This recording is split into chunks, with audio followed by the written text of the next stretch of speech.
The Arizona Cardinals' home opener was nothing short of a roller coaster, ending in a gritty 27-22 win over the Carolina Panthers that left fans breathless and players drained. But here's where it gets controversial.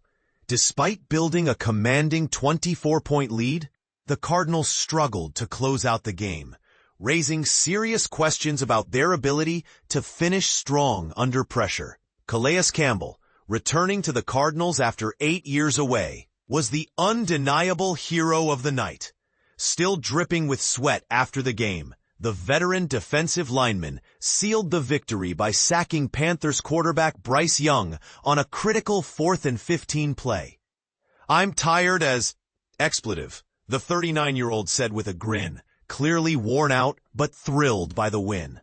This victory improved the Cardinals' record to 2-0, but it came at a cost, both physically and mentally.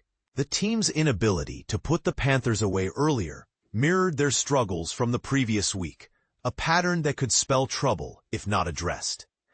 Head coach Jonathan Gannon acknowledged this, saying, "I obviously have to do a better job making our guys, all 3 phases, understand how to close games out. That's 2 in a row now. I don't want to take their joy away. I'm glad we're 2-0, but we've got a long way to go." The Panthers, despite falling behind 27-9, refused to quit. Kyler Murray, the Cardinals' star quarterback, threw his first interception of the season during a drive that could have extended their lead. Suddenly, the score tightened to 27-15, then 27-22, with just under 2 minutes left.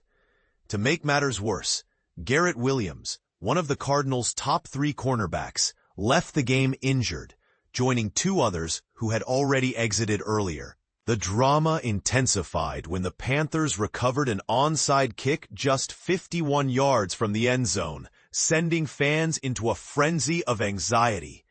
The tension was palpable until Campbell once again stepped up, sacking Young to end the game, and finally allowing the crowd to breathe. "Coming out of the tunnel, running on the field, that's when the emotion kind of hit me," Campbell shared. "I was turned up. I felt the love from the crowd. The way the game went, to be able to make the play at the end and have the crowd go wild, that's a really good feeling." The Panthers managed only 13 snaps in their final drive, gaining a mere 5 yards, but the game was marred by 6 penalties that swung momentum back and forth, frustrating both teams. "That was kind of a show, to be honest," Murray admitted. While Campbell's story was a highlight, the mood in the Cardinals' locker room was surprisingly subdued given the win. Injuries to key cornerbacks and the shaky finish weighed heavily on the team. "We're 2-0, but that's not the way it feels," said tackle Paris Johnson Jr., reflecting the team's mixed emotions. The game started with a bang for the Cardinals. On the Panthers' opening possession, linebacker Josh Sweat recorded his first sack as a Cardinal, forcing a fumble that teammate Zaven Collins recovered and returned 3 yards for a touchdown before many fans had even settled in. Shortly after, linebacker Baron Browning intercepted Young following a hit from Mack Wilson Sr., setting the tone for what looked like a dominant performance. Coach Gannon must have been pleased with the early 27-3 lead, but the second half told a different story. The Panthers clawed back, and the Cardinals' inability to maintain control became glaring. "That's not how you script it," Johnson said. "We've got to finish with the ball in our hands. We're here to win, but that's not the only thing we're grading ourselves on." Johnson also pointed out that the offense's failure to sustain drives put too much pressure on the defense, leading to excessive snaps and unnecessary fatigue, a problem that must be fixed moving forward. Murray echoed this sentiment, warning, "We could be 0-2, but we're 2-0 with this issue.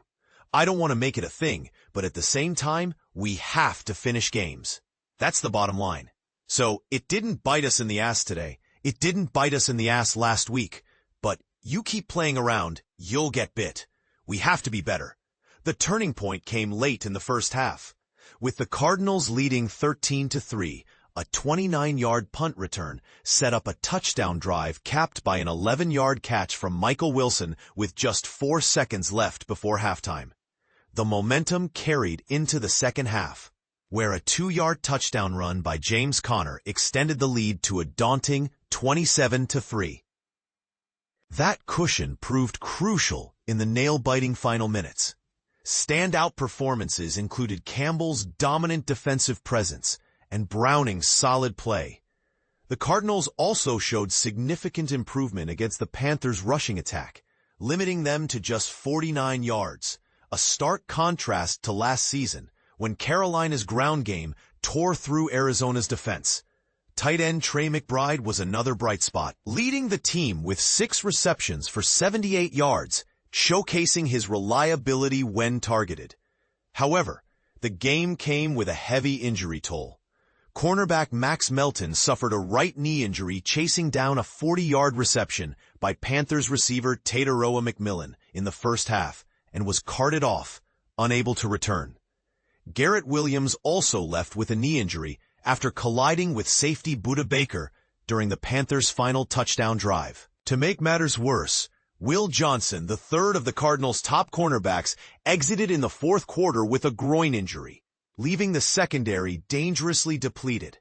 Defensive lineman L.J. Collier also left the game with a knee injury. This raises a critical question. Can the Cardinals maintain their early season momentum and stay healthy enough to address their late-game struggles? Or will these recurring issues and injuries derail what has started as a promising season?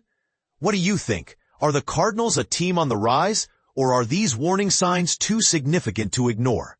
Share your thoughts below.